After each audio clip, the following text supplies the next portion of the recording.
Okay, hi, and welcome to Simonheals. My name is Simon.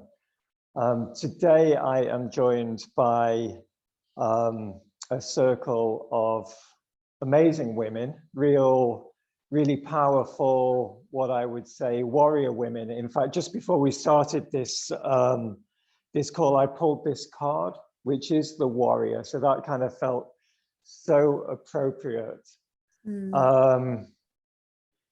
And I'm just feel really, really honored to be in your presence.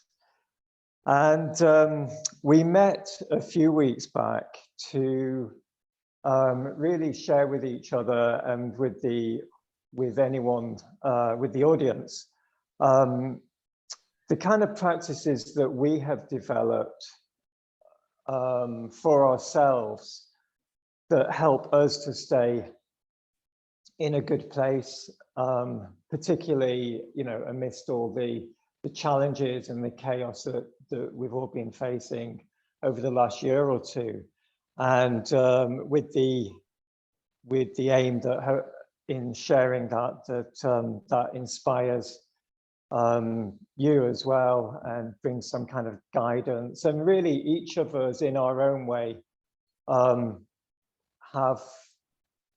have a mission to do that, to help to bring healing in these times. And I felt that was a really great conversation that we had, and I learned a lot in the conversation, and I'm sure that anyone that has listened to that has found that really, really useful. So last week I was listening to a quick video from JCK, and she mentioned this subject, Wetiko, and she'd started reading a book calling Wetiko the Mind Virus by Paul Levy, and so that kind of whetted my appetite, and I just did a little bit of research into Wetiko, and I've only kind of really scratched the surface, but basically what I've come to understand from that is that Wetiko is a spirit energy. The word Wetiko comes from the Native American tradition, and but there are kind of references to this from different cultures all over the world, using different names, and it's a spirit energy that really gets into us and in a way kind of takes over our minds and possesses our thoughts, so that we then in turn start to kind of behave and take actions that we believe are kind of motivated by our own thoughts, but they're not. They're kind of by this kind of spirit energy that takes over. And I was thinking about that, how really that's what has happened in the collective, that there are certain thought structures, certain kind of concepts and beliefs that have really been adopted into the collective and become accepted as reality, and therefore they have created a reality. And I guess the obvious one is the C word that we're not meant to use on YouTube, the C19. How that really was a concept and a belief that was planted, or we planted into our collective and adopted, and how that has really kind of changed the face of our world and the kind of reality that we're experiencing. And so where I wanted to get to today in our conversation is not so much about about that, but how we together, not just as individuals, and we, I mean, us here today on this round table, and each of us has our own kind of network and community, and we're part of an extended family of those that have awakened to, you know, to this collective insanity, this Wetiko, let's call it, and we feel that we have a mission to bring healing and to resolve that. You know, we use words like light workers and star seeds, etc. I tend to be a little bit cautious about using any of these words and labels, but so how we, just kind of collectively are the antidote to this, and how we have the mission now between us to hold a new vision and to create a new reality, to create a new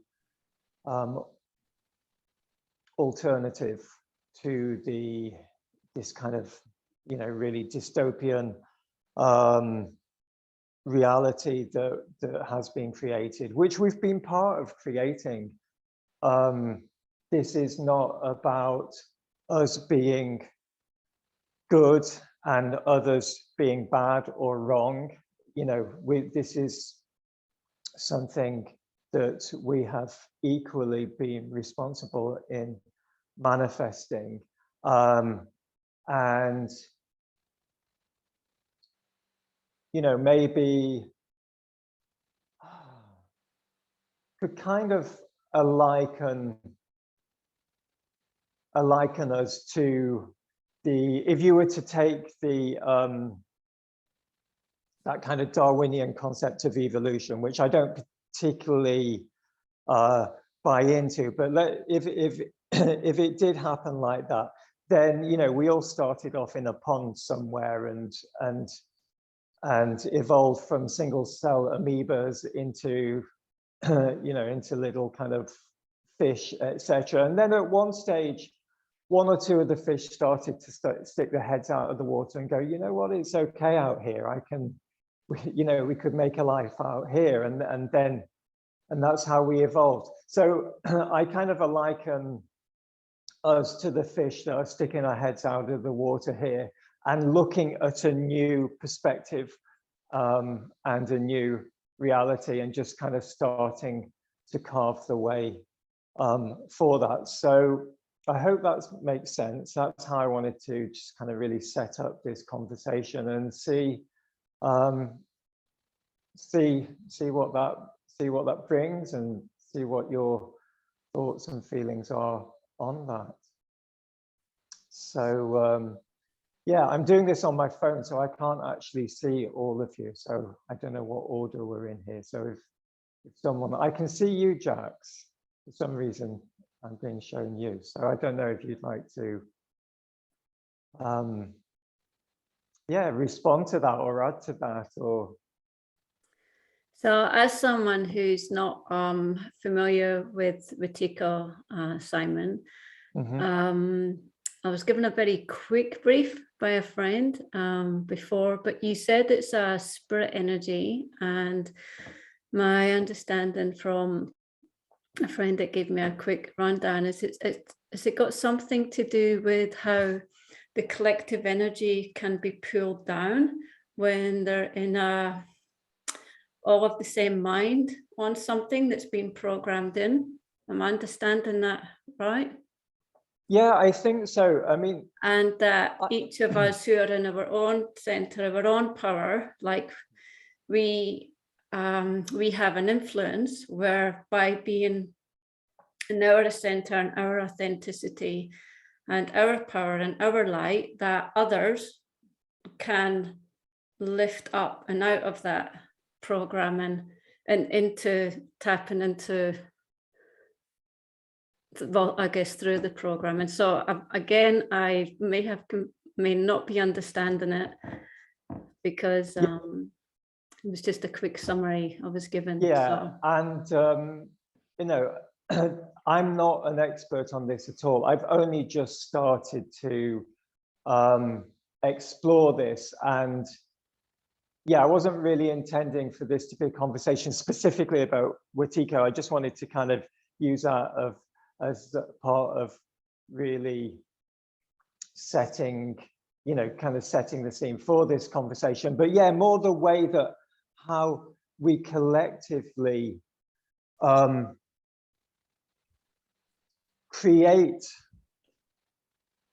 realities through our minds collectively, and we all kind of consent, and not consent's not the right word. We all, what's the right word? We all, I can't think of the right word, but we all go along with and buy into certain thoughts and beliefs, and then we create realities around that. You know, we've talked individually, we've talked much about how we create our own individual realities, but this is how we've kind of create these kind of collective realities. So can you just help clarify, Simon, what it is that you were wanting me to speak on? Sorry.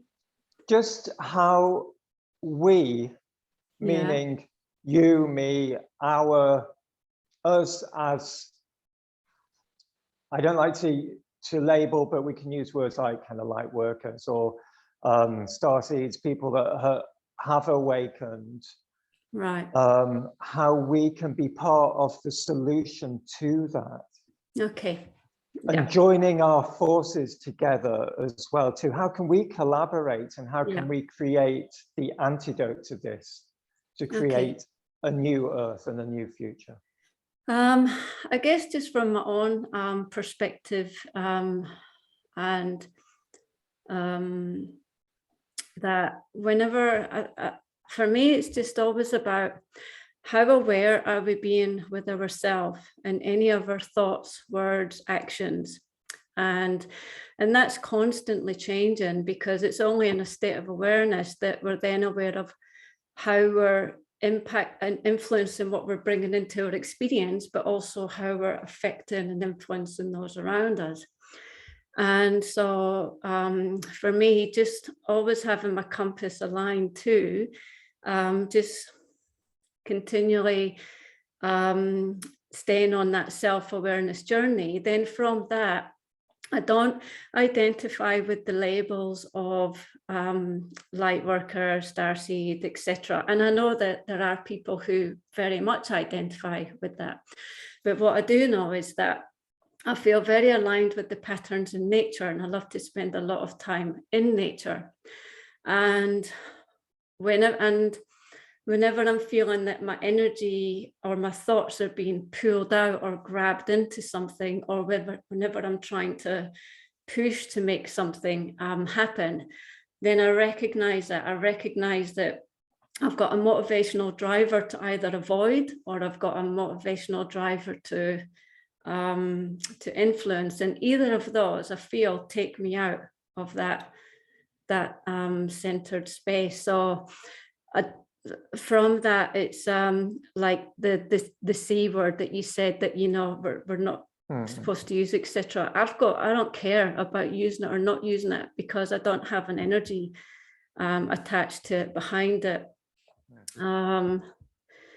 Although at the same time, I can see that we've all been brought into this reality over the last couple of years, where it can be complete strangers that you don't know, but already you're seeing so much just from how they're behaving and what they're wearing, that they're living in a different world, I guess, to those of us who didn't you know, draw into all of that and buy into all of that.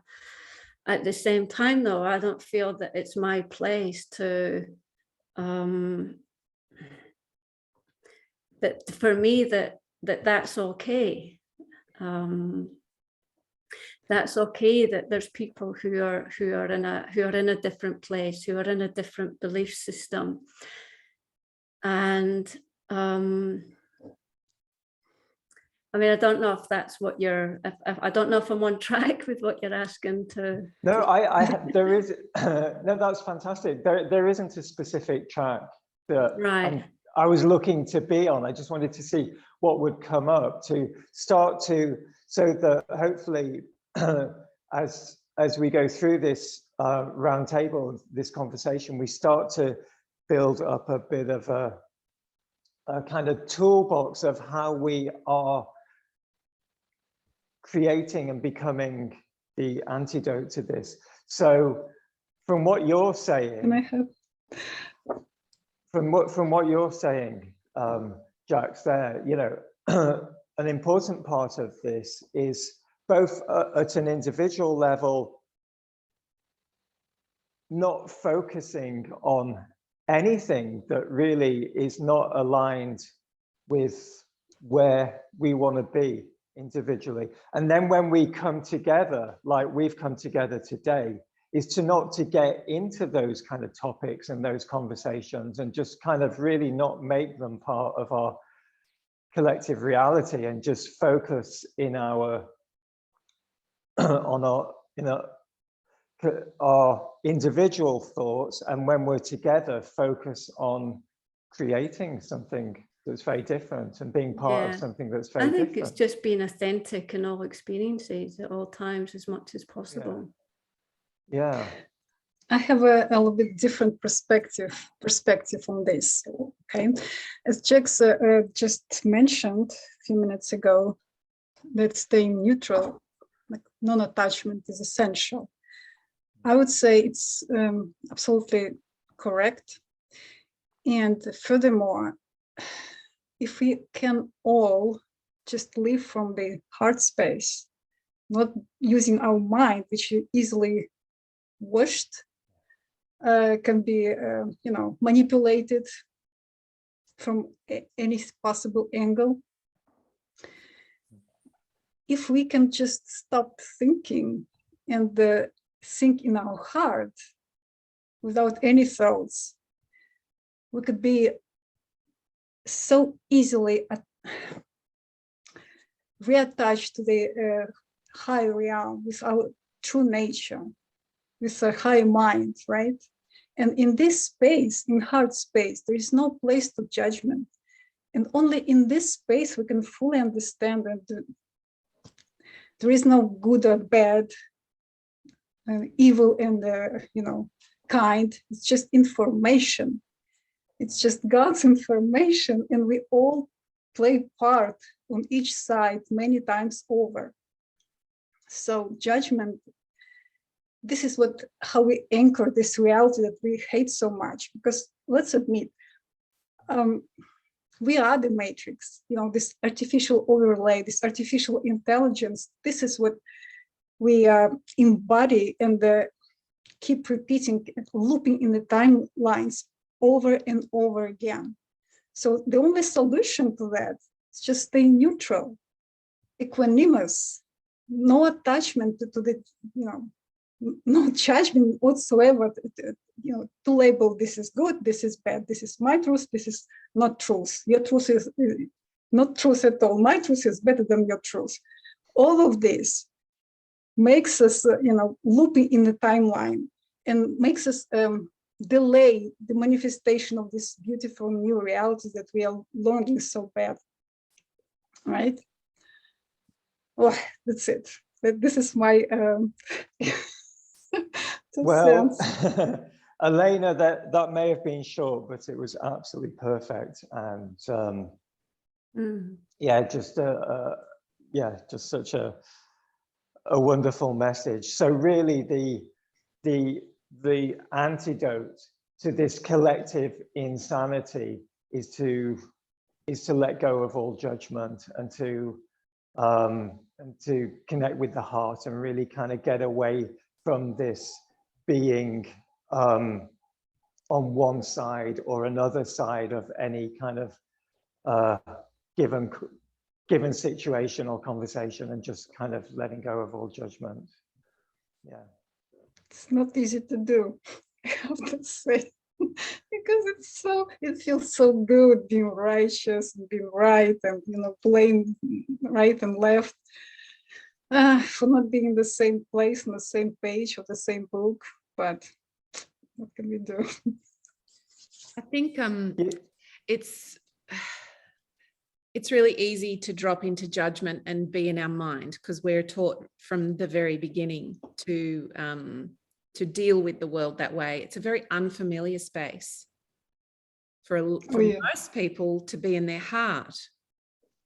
It's like saying, come over here and fix this car engine for me because you're a driver, you've got a car, you should be able to fix this engine. That's how foreign it is. And I think what we're all doing, and people like us who have our hearts open and our minds open to the world and don't assume that we know everything, is that we really feel stuff, and then we get a choice, and we can see the evil and we can see the good, and we're all of those things. By the very fact that we have a body, we are all polarities and everything. The thing that I have been gifted is having this place to rest in amongst the chaos. And we're all little lights that are shining our light, and there's this energetic grid that's going across the multiverse, and we all get to ping our little light on here and there. When Jax remembers her authenticity and goes and sits next to a tree, she's emitting a bit more light into the grid. When Clea does one of her 25th dimensional videos, when Elena shares her, we all do that, but we are our own lighthouse as well. And it all starts with us. So for me, not being afraid to let my light be seen is really important right now. There's been phases in the last couple of years where I've retreated and shut my voice down and come into the hold of it's not safe to be who you are. We all have to find our way. And I always think it's like a jigsaw puzzle. We all have a piece of the puzzle. So sharing openly about my spiritual journey and what helps me hold the light, I think that's a really important part of what we can be doing right now. I think we also have a role to play in setting intentions and sending our intention out. So much of this is energetic and not of the 3D. Like, we're all in tune with that. But if you wake up in the morning and you send out an intention to give and receive kindness, or in a moment where someone triggers you, you step back and you go, what's this trigger about? Because I really want to understand and learn from this. That intention right now is gold. And maybe that's the authenticity you're talking about, Jax. I think we have to be active rather than passive. I don't think it's enough anymore for those of us that have our hearts filled and genuinely want to help humanity to be passively sitting back and doing nothing. We have to be enacting our spirituality and our love a lot, whether it's publicly or privately. It doesn't matter if you do it on a YouTube video or you do it in your own life. But there is no space anymore for us to be totally passive and wait for something miraculous to come and sort this out. And we give our power away when we do that, and we all know what we're talking about in that. And the last thing I wanted to share was how we have this physical body, and we have to combine our spirituality and our physical body as a team. So we all have a physical body in order to be to shine our light. How are you supporting your physical body to do that?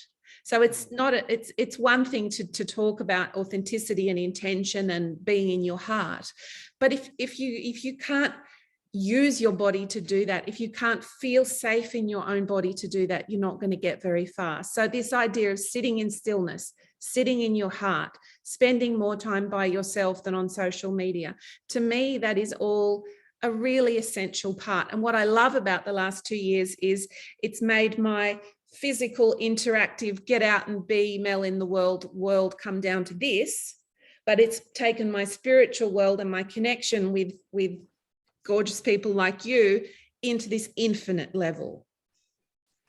But we still have both. We still have a physical body. We're still here watching all this stuff go on. But in every moment, we get to remember our divinity, our connection to God. But if we're not dancing in that energy, if we're not in the ring, allowing ourselves to feel it all, we're just going to keep forgetting that. So it's a constant sort of practice. And I'm finding it fun. Like, right? Like these, like, I know all of you are having fun in what we're doing. And to me, that's everything, because we've always been told everything's hard. It's tough. No, when you chuck that to the curb and you just go, how can I have fun with this? Like just this morning, I'm negotiating, buying an apartment, contracts, lawyers, money, big sums of money. And I'm standing in my kitchen, bouncing up and down going, I'm going to have a new house soon. Like that's the energy we get to bring to the world. So yeah, that's kind of where I'm at with it all. Yeah, that's brilliant. And you're right, it is fun. But something I want to add to that as well is that I think also, because I totally agree with you about, you know, it's time now to be kind of more active. And I know that for me, that often challenges me to get into really uncomfortable places within myself. And I think we all have to be doing this now. It's like, so again, going back to the warrior card, yeah, being a warrior doesn't mean about being fearless. It's about being with your fears. And this is being in your heart as well, too, that Elena's talking about. Being in your heart isn't just about, you know, it's all kind of love and light. It's also facing up to those kind of fears within yourself, but still doing the right thing, what you know to be the right thing, you know, and that's what we've all got to do. And I'll give you an example of that right now. I'm terrified of talking. I'm one of the kind of like shyest, most withdrawn people. You know, I could live in a cave meditating for my whole life, but something inside me over the last few months has been pulling me out to talk and to communicate. And like, for example, this morning before doing this, I get really nervous, really stressed about doing something like that, like this, you know, and having something that I really want to talk about and communicate. But I do it anyway, because I know that that's what I need to do, you know, and so I think that's a message that for us to send out, that I'd like to send out anyway, you know, to anyone that's listening, is, you know, because is to face your fears if you need to do what you really know in your heart is the right thing to do. And oftentimes we choose not to do that because we're very conditioned to behave in a way that is going to get us that we're going to be accepted, that we're going to fit in, you know. And I think this is the time now to let go of that and to stop worrying about whether you fit in or you don't fit in, or what others are going to think of you, you know, about being socially acceptable. I mean, that's been weaponized against us so much, and it's such an inversion of the truth, you know, because this came up in a conversation very recently. I think, actually it was last week. I was teaching Reiki, and how we're so conditioned to constantly compromise ourselves at the expense of others, and to make others feel good about themselves and to make others feel better. And, you know, how we kind of often drain ourselves and ignore our own kind of like personal truth. to avoid being, you know, kind of rejected or not loved or whatever. And we call people that are not like that, we call them selfish and self-centered. And I'm like, yeah, but what's wrong with being self-centered? What we're teaching is how to be centered in ourselves. We need to be self-centered. So I really think that this is something that has been inverted and weaponized against us. How we have to always make our choices based on, you know, how others are going to respond, or you know, to keep others safe, for example. That's something that's been pushed at us a lot recently. You know, that there's certain things that we need to do, you know, for the health and safety of others. Whereas if we're all just self-centered and taking responsibility for ourselves and shining our own light, yeah, and that light from our hearts, then our hearts all start to connect, don't they? And it's that, as you were saying about getting out of our minds into our hearts, and when all our hearts connect, then that creates the new matrix of love.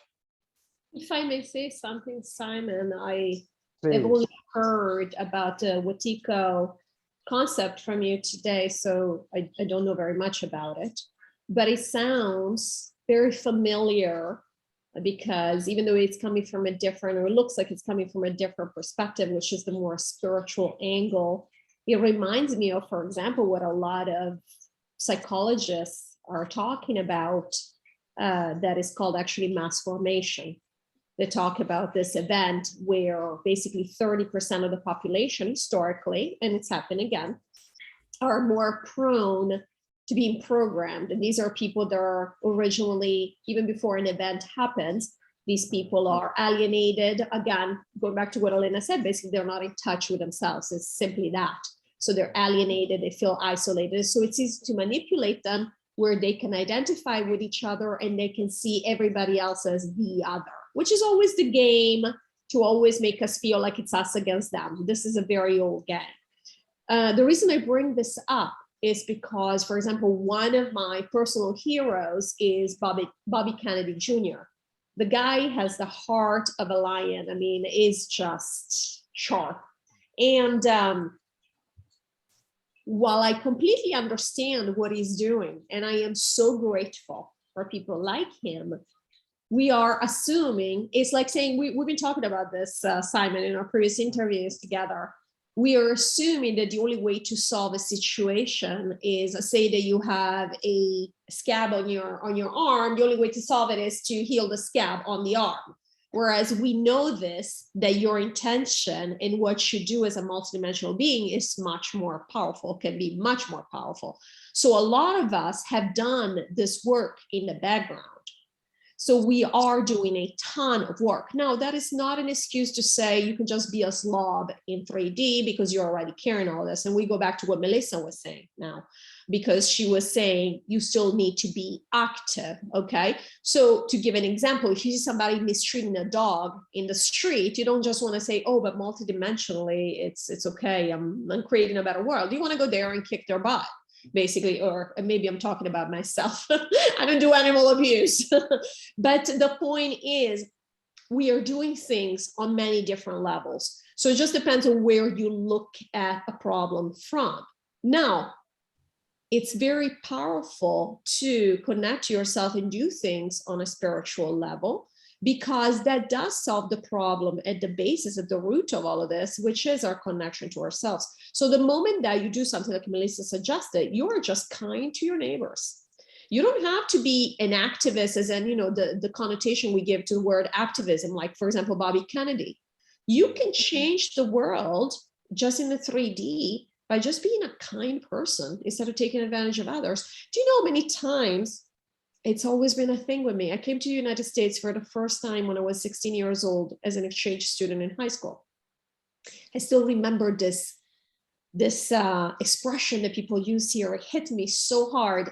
People would do something and then they would say, well, life is not fair.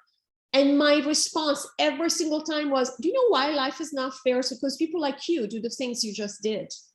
It doesn't just happen. It's not something outside of you. Don't use this as an excuse. Oh, the world is unfair, so I'm just going to do this. No, you are contributing. You might be the reason why the world is like this. So, you know, for example, even on the street, another silly example, you go into road rage. Yeah, you might think it's the other guy, but it's not just the other guy, is it? You are taking that energy and expanding it in your own field when you start hitting the horn and cussing them out. You just turn it from something like this to something like this. Why? What do we get out of this? You're playing the game together. You referred to this the other day in the last conversation you and I had when you were talking about your friend telling you, oh, what's going on in Ukraine? And you said, how do you know what's going on over there? And the difference that I can make by not watching it and not bringing my focus to it is greater than the difference of me just joining this game and saying, oh, this is terrible. I don't think anybody likes the idea of war, but I think we are mature enough to understand now that you're just attracting more of it. You're causing more of it. Why? If nothing else, for the numbers. They know they can play us like a fiddle. And we're tired of this. We're not doing this anymore. So while I understand this concept, because again, it depends on the perspective you look at things. Like Elena was saying, there is no one truth. It just depends on which dimensional level, which consciousness, which awareness level you're looking at things from. At the same time, if you do want to be an activist, and again, I'm taking away the political connotation of like having to force something down somebody's throat, okay? We're not talking about that. We are always seeding others by being role models in how we carry ourselves, beyond even the fact that we are working in the background at all times. We're not even conscious. But what is actually carrying out there is the fact that we are in touch with our hearts, or whatever you want to be in touch with that resonates with you, but you are centered and you are maintaining a certain vibration, you're maintaining a certain understanding. It does no good that I go wall to wall with somebody who says, oh, this is terrible, I'm scared, we should all be scared, the sky is falling. What is it going to do? The person is clearly scared. And not only, we are assuming something else here. The 25th has told us over and over, these people who are playing this role, they're not lost.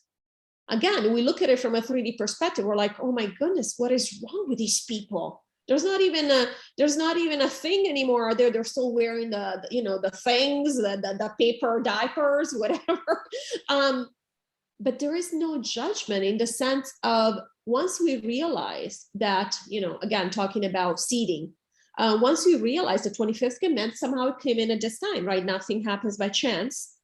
And all of a sudden we're putting out these messages where they say, this is a group that has chosen to not know that there is anything wrong with this. It's not that they're stupid, we're all equal, right? Now, on the 3D level, does it show up as somebody being really, really close-minded to any new information? Yeah.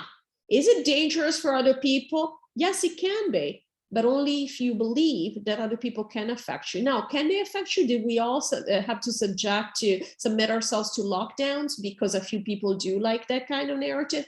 Yes. So I'm not saying that we're escaped by the fact by these other people's choices. But at the same time, look what's happening. That's falling apart very quickly. Who did this? Apparently the governments are still there, pulling strings left and right, but somehow everything is falling apart. Who did this? We did this. Now, again, you can hit it from different angles. People like Bobby Kennedy are doing a ton of work because, of course, they're calling out all the lies, et cetera, et cetera. I'm just talking about him because, there are many like him. It's incredible. But at the same time, we are also doing all this work. So we are spiritual activists in that sense. And again, not in the sense of telling people, oh, you got to believe what I believe because I'm right and you're wrong, but in the sense of there is more to us. We are that powerful. And when people hear this message, or even better, see it embodied, because one thing is talking, one thing is walking the walk, right? When they see it embodied, they feel your energy.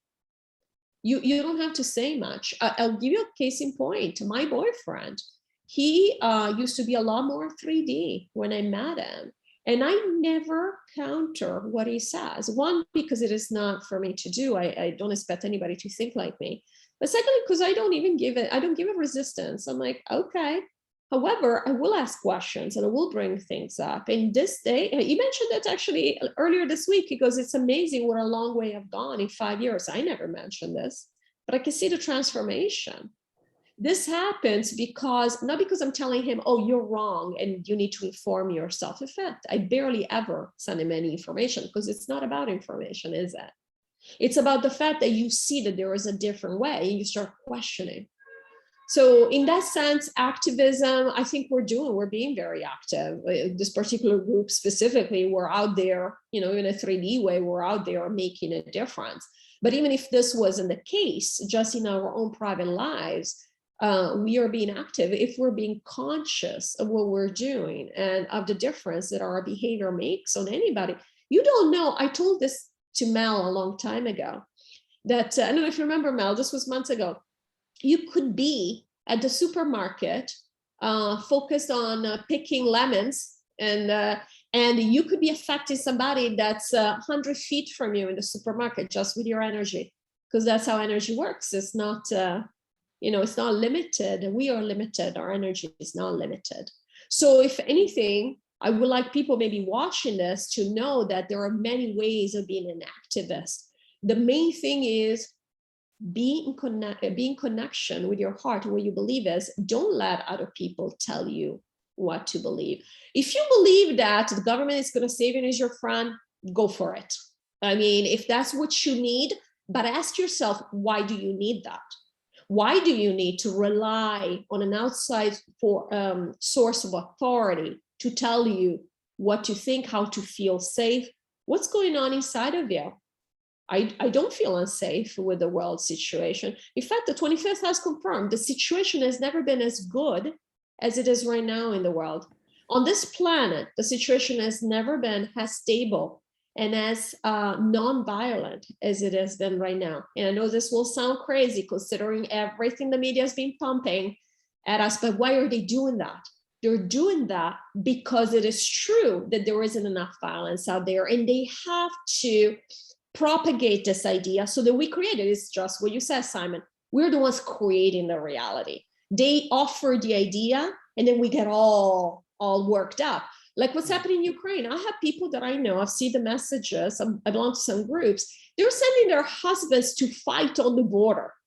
I'm like, now you're creating a problem. There was no problem before, but now you send people there, you are physically manifesting a situation that doesn't exist before. It's like the people with the so-called illness, people going to get tested. I'm perfectly fine, 100%. I go get tested. Now I get a random result because those are not real tests. And all of a sudden I created a situation that never existed in the first place. It is that simple. It is our focus. The 25th has said, you remove your focus from a reality, the reality collapses. No reality can be held unless we focus on it. Just as simple as that. So I want to close my comments on that. Well, that's pretty encouraging then. Sorry, Simon. If you're saying that, all it takes is us enacting that thing to feed the negative, then it must apply that that's how powerful we are in reverse.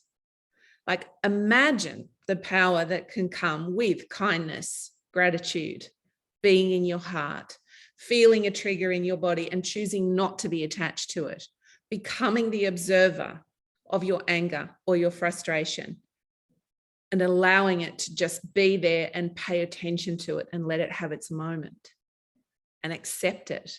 Like that to me, like I am so blown away by how powerful we actually are. And it was always an esoteric concept, and the spiritual teachers talked about it, but doesn't it feel right now like it's actually undeniable?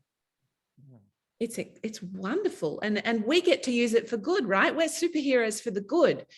And I agree. I think there must be way more of us and way more of this going on than we even realize. Absolutely. And whilst you were talking, Claire, talking about being active, and you said that as well, Mel, I was also thinking of the word activate. So we activate, that's what we do, is we activate energetically. So that's being being an activist is activating people. It's not necessarily getting out there and doing stuff in a kind of 3D way. I mean, there's a practice that I have that I've been doing for years now, where as part of my morning meditation, I send healing to all of humanity, and I send healing to the earth. And I know that in doing that, even though it's just me alone doing that, that at an energetic level, that's exactly what I'm doing. That's, you know, and if more and more people are doing those kind of practices. Last week, I did a sound healing ceremony. There was about 25 people at the ceremony. And I suggested to everyone at the ceremony that we dedicate this healing to all of humanity, which we all agreed to do. Again, that's going to activate, you know, doing things like that. So I think coming together, well, doing these things individually and also coming together with those kind of intentions is being active, spiritually active. Simon, don't you think that practicing such a group healing without consent is okay? Consent from who? Consent from who? humanity, because we are, you know, not everyone wants to be healed, let's say. Let's put it this way. Mm-hmm. I don't know, I kind of skeptical about this kind of practices, like a one size fits all. It should be more targeted and directed, in my view, only for people who are willing to receive this kind of healing, with or without expressed consent, you know. Yeah. It's a fair point, and yeah, who is each of us to assume what is good or bad or right or wrong for anyone else. I guess with something like that healing will only be received where it's welcome, you know, and right. Well, I guess if you add for the highest good, it should, you know, remove all this danger for. I mean, as we've talked about before, I mean, healing comes in all kinds of ways, doesn't it? It's not always how we expect it to be. So it's not like trying to force a given outcome onto anyone, you know. But no, thank you. That's a fair enough point. And I'm sure there are those out there that have, in a way, tried to impose what they believe is to be right on humanity. You know, people in positions of authority and power, and from their perspective, it's good. You know, take this medication or wear this thing or whatever it is, because that's going to be good for you. You know, and maybe they genuinely do believe it's good. You know? So, but no, that's a fair point, Elena. Thank you. Well, I'm going to continue. I'm going to continue with these practices.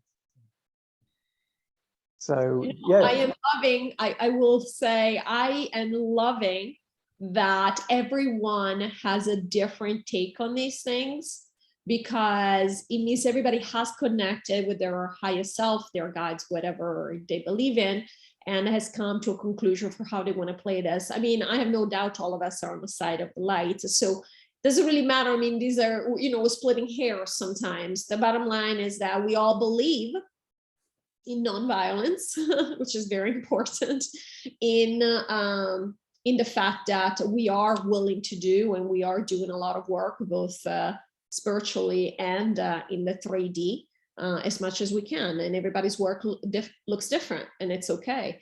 But it's the fact that our intention, because our intention is all powerful, is that we are going to improve conditions for everyone, whatever that improved condition looks like to each person. We're not here again doing one size fits all. That's the dark normally, you know, that's the government or that's pharmaceutical companies. They think everybody's the same. We're doing the opposite.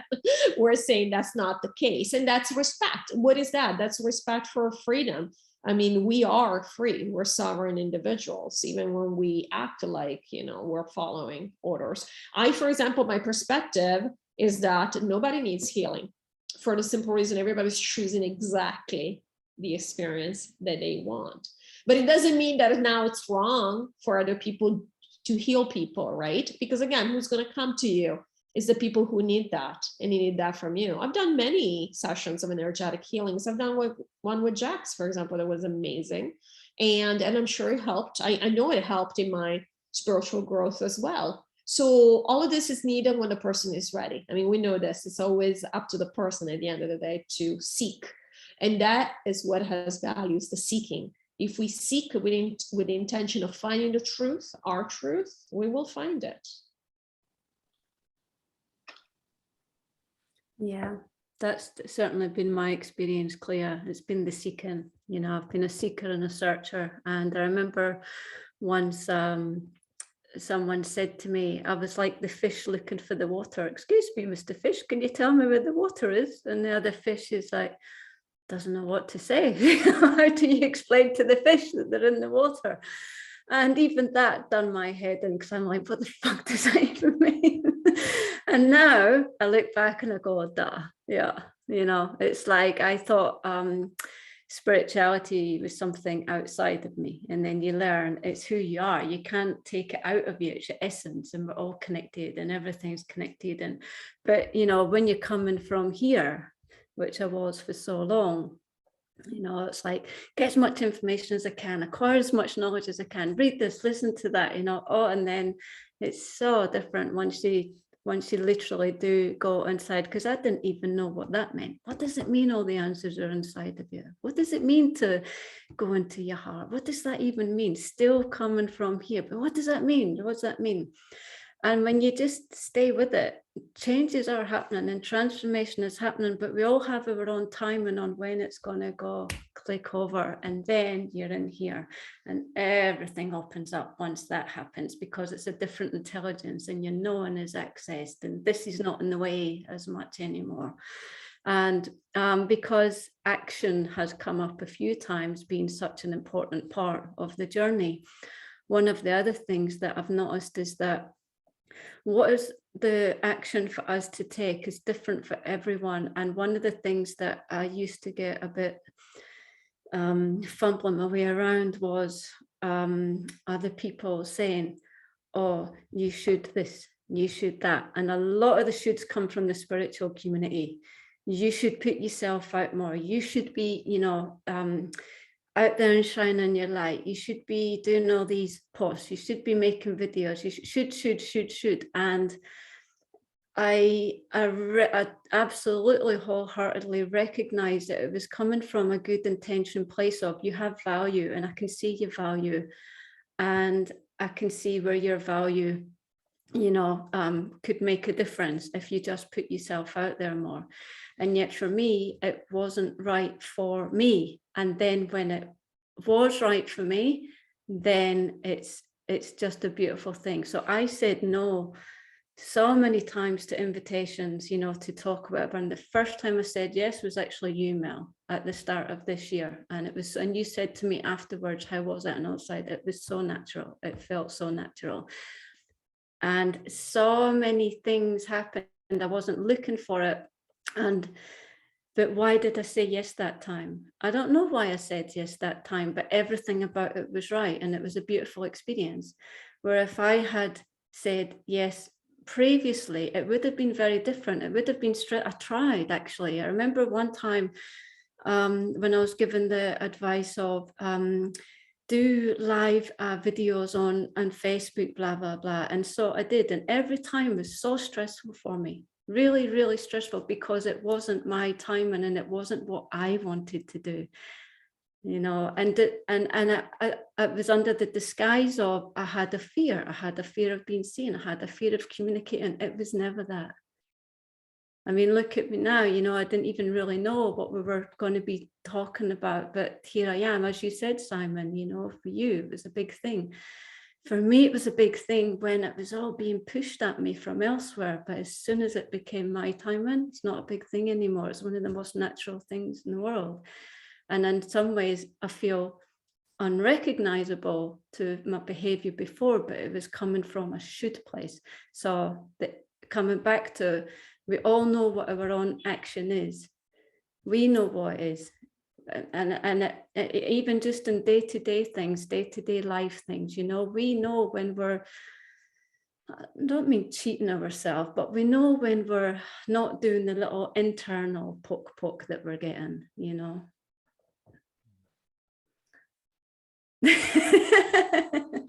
I feel like I just went on the No. This is just, I can relate so much to what you just said, Jax. Thank you. I was exactly in the same position as Simon also, if it's true that you're terrified of speaking. I was like super duper terrified, especially, oh my God. Always public speaking was a big issue for me, and making YouTube videos. And now I'm getting better and better and freeing myself from, you know, all this self-limiting beliefs, self-doubt, whatever. Every time I'm putting myself out there is less and less of this baggage or garbage. You know? This is another way to fight, or not fight, but overcome. Get over ourselves. Yeah, when about 10, 11 years ago, I had a vision in a shamanic experience of myself wearing white clothes, teaching spirituality and doing healing work. And back then I was a fashion designer. I turned up for this shamanic session, you know, in my BMW, wearing my designer clothes and everything. And then I had this vision, but that vision kind of, I don't know, kept tapping away at me, and I couldn't ignore it. And when I did finally move over here, you know, and start to wear the white clothes and do this, I felt like such a fraud in some ways. I felt like, but something inside of me knew that that's what I was meant to be doing, you know. So sometimes we have to go through those uncomfortable periods whilst we're transitioning, don't we? We have those visions and those inspirations that bring us, direct us into alignment with who we really are and what our purpose really is. And if we're misaligned with that, then yeah, that can feel quite uncomfortable, you know. But we grow into it, don't we? You know, and then we become, I know I have, and this is, now I'm who I am. I feel completely aligned with who I'm meant to be and who I really am. So I guess I think as part of this conversation, to bring it back to the subject, you know, for anyone that's listening, again, it's about just recognizing within yourself when you are being challenged to become a better version of yourself, and you know in your heart when you're being challenged to do that and when you're being called to do that. And yeah, as you were saying, Jax, there is a difference between forcing yourself to do something because it's not the right time or it's not where you're at, and actually yeah, just facing up to some fears and pushing through those fears. And it looks like you need to go now, Jax. Yeah. Yes, I do. And thank you for inviting me, Simon. Thank you. Thanks for coming along. Thanks so much. Sharon. Yeah. Thank you. Mwah. Bye bye. Bye. So, so yeah, that probably is about time really to start to bring this to a close. I hope it's made some kind of sense to anyone listening, and there's some value there. For me, I've been sitting here writing loads of notes. I've kind of so much wisdom that has been shared. So thank you all for that. Does anyone want to add anything else before we say goodbye? Not really, but it was wonderful discussion. Thank you, everyone. It was really, really beautiful. Yeah, I enjoyed it. Thank you, Simon. Thank you, Clea. Bye-bye, everybody. Thank you, you. Elena. Bye. And Bye. Thank you. thank you, Mel. See you. Bye, everyone. Bye-bye. Stay well. Bye-bye.